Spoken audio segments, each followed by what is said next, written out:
He's the retired president and CEO of Advocate Health and winner of ACHE's 2025 Gold Medal Award.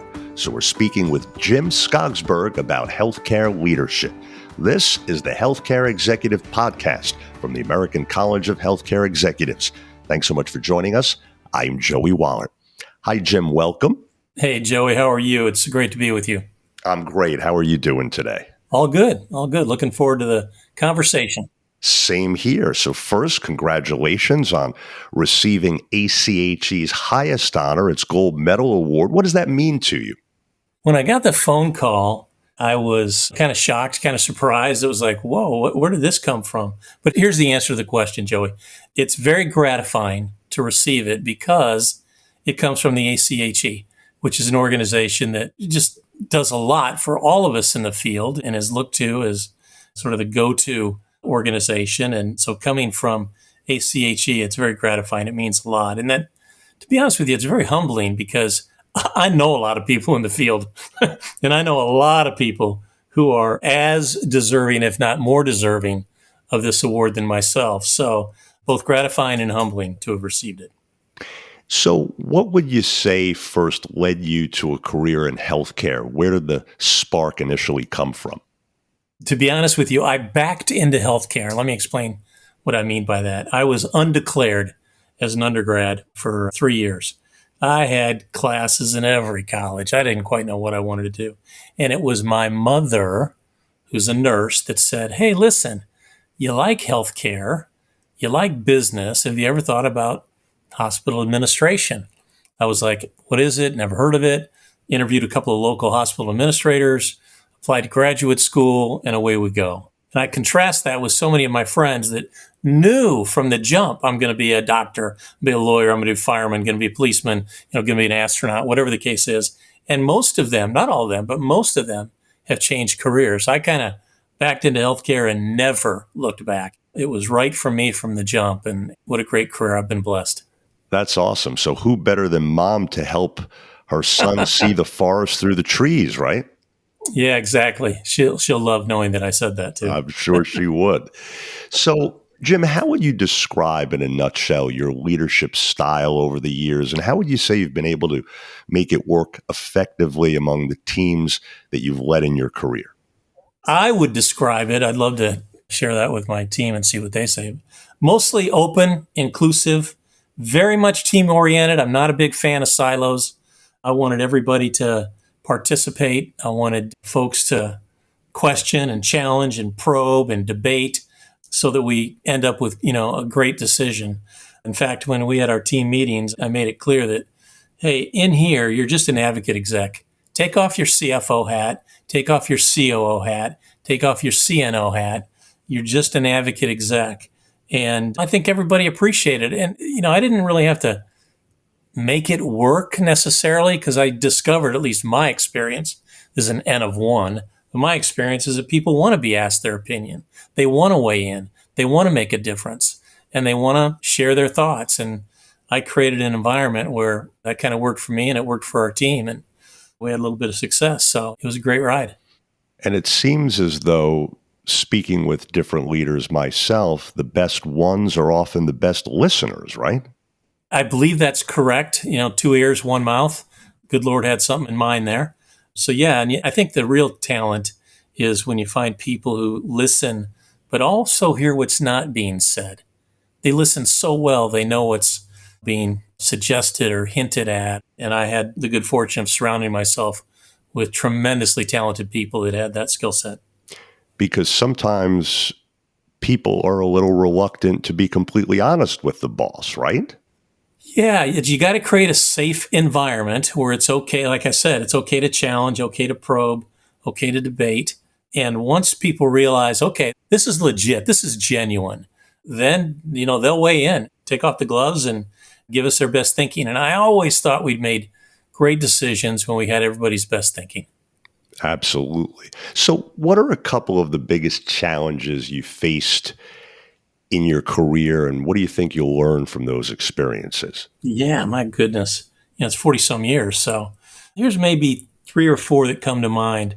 And they're not in order of importance, but we faced an organized labor challenge early in my career that was, let's say, interesting. And it taught you a lot about your relationship with your workforce. And people don't really run to something. Sometimes they're running away from something. I think because we're a faith-based healthcare organization, there are a lot of church dynamics. And I was, for the most part, able to navigate those streams pretty well. We're based in Chicago, and there's a lot of Chicago politics. We closed a hospital, and that was challenging in the Chicago environment. But the biggest challenge, without a doubt, I'd be surprised if any of my colleagues would answer it differently, was the pandemic. Just deer in the headlights for, call it, first week or two, and then it's like, okay, here we are, and it's our turn, and we got to step up. And I tell the lessons there were amazing. I learned the power of systemness because we had just done a deal in Wisconsin, and nothing like sending people from Chicago up to Wisconsin or sending equipment from Wisconsin down to Chicago to really create a team environment. I learned the value of clarity of purpose, because when this hit, we kind of circled the wagon and said, okay, when this thing's behind us, when this is in the rearview mirror, what do we want people to say of us? What do we want said of Advocate when this whole thing is behind us? And we said, took great care of our patients, took great care of our people, and took great care of our community. And that was a guiding light for all of us as we made decisions throughout that very, very difficult time. And then the other thing I learned, you kind of know this, but until you experience it, you don't quite have an appreciation, and that is the power of words. I had heard something in one of our invocations from another party they ended the invocation with calm over chaos and faith over fear. And boom, I mean, that hit me. I used it every week in my video updates to our entire workforce. And I can't tell you how that resonated with our workforce. Calm over chaos, faith over fear. I closed every video update with those words. And man, I saw it on t-shirts. I saw it on people's signature pages on your email. I saw it everywhere. And when I was departing, after my announcement was made and I was getting ready to exit stage left, just incredible comments from people about how important those words were. So there's a few challenges that you get to deal with over the course of 40 some years. And without a doubt, the pandemic was the biggest, but we came out, I think, stronger and better as a result of it. And so when you got that kind of feedback from your colleagues, perhaps in a way that you weren't expecting to, it sounds like you were moved by that. What did that mean to you? First of all, I was not expecting it. I know that it meant a lot to me when I heard it, so I just stole it shamelessly, right? But realizing in those scary, difficult, challenging situations, people want calm and they want to not be afraid. And they want to know that, somebody's with you, particularly the CEO. Now, I've just talked about the power of words, but Joey, I got to tell you, if you don't walk the talk, then it's worth nothing. So words can be pretty cheap too. I'm the first to admit that, but we kind of walk the talk, and all of our decisions were based on, hey, is this good for our patients? Is it good for our people? Is it good for our community? And if you can line those up, then you're making good decisions. And that's what we did throughout the pandemic. And we're very proud of kind of how we handled it and how we came out of it. And don't want to go through it again, that's for sure. No question about that. Switching gears a little bit, Jim, you're also a fellow of the American College of Healthcare Executives. So how would you say that FACHE credential has benefited you in your career? It's interesting. The FACHE credential, I don't know how it benefited me directly because I don't know how people evaluated me because of it. But I will say this, it helped me as I evaluated talent. It helped me as I considered candidates. And when I saw the FACHE, I knew that person had made a commitment to the field, because that's really what it represents, a commitment to the field. And I wanted that. I wanted people who were making commitments to the field and thinking beyond themselves. So it was very helpful to me in that regard.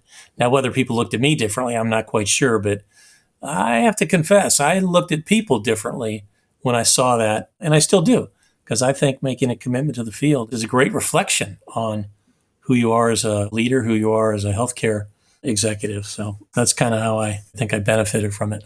How about the best advice you have for emerging leaders that haven't been at it as long as you've been and are still trying to find their way for that particular touch that they want to use?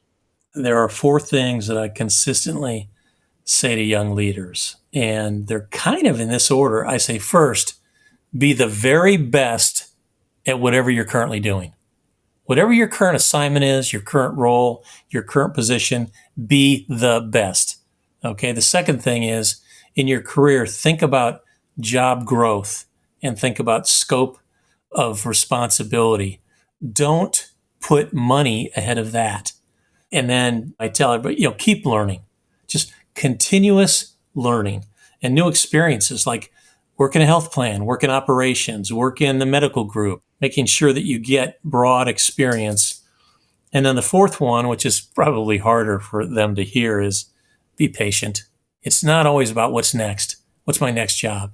Yeah, I just got this one. I just landed this one. I'm so excited. But hey, I really got my eye on this. I think that's unhealthy. And so I counsel young people to be patient. Opportunities will present themselves. But man, just be the best you are or the best you can be at your current role. Think about your job scope and responsibilities. Don't chase the money, and continuous learning, continuous broad experiences, and then be patient. Because, Jim, it seems like many in various fields that tend to do what you said, keep their head down, worry about today, not so much about tomorrow in terms of opportunity, and just trust that doing a good job will bring good things. It seems like often those are the people that get ahead fastest, right? Yeah, I think so. I mean, frankly, the way to get noticed is to do a great job, right?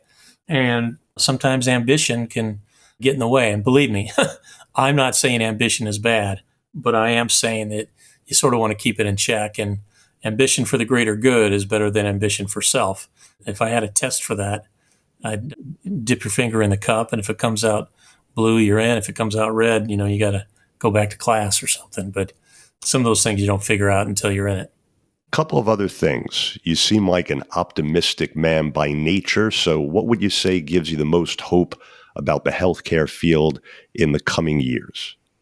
Yeah, thank you for that, because I do believe that my glass is half full and I'm the eternal optimist. And some would say maybe rose-colored glasses on occasion, but always look at the bright side. I am encouraged about the future of the field, largely because of the incredible talent in the field. I'm talking about young CEOs that have just gotten into the role. I'm talking about those next level down that they're going to become CEOs, and even young leaders, the managers and the directors and the vice presidents. Unbelievable talent. You can't help but be excited. And I tell you what, we've never needed leadership more than today, because the challenges are only getting greater. It's a very difficult field and becoming even more so with the financial pressures and all the other ones as well. But incredible talent in the field, which is what gives me optimism about the future. All right. And in summary, now that you're retired, Jim, what would you say your next chapter is going to look like here? What are you going to do now? Yeah, I've already started my next chapter. I am doing some executive coaching, and I'm coming alongside some people that, I know and I care about, and I'm invested in their success. And I've got clients in California and New Mexico and Louisiana and parts in between. And these are all people that they're all in this CEO role. And I like the idea of been there, done that. And to the extent that I can either help them miss a speed bump or a bump in the road, or I can help them deal with it when they hit it, is gratifying for me. So coming alongside some people, watching them grow, watching them have some success is what I'm currently doing, and having a lot of fun doing it. So executive coaching is this next chapter. Well, that sounds very apropos in order to apply all that great knowledge. Folks, we trust you're now more familiar with healthcare leadership through the eyes of ACHE gold medal winner Jim Skogsbergh. Jim, congrats again on the honor and on your wonderful career. Enjoy that next phase. It sounds very exciting as well, and a pleasure. Thanks so much again. Joey, thank you. I appreciate it. Same here. And for more information, please do visit healthcareexecutive.org. Now, if you found this podcast helpful, please do share it on your social media. I'm Joey Waller. And Thanks so much again for being part of the Healthcare Executive Podcast from the American College of Healthcare Executives.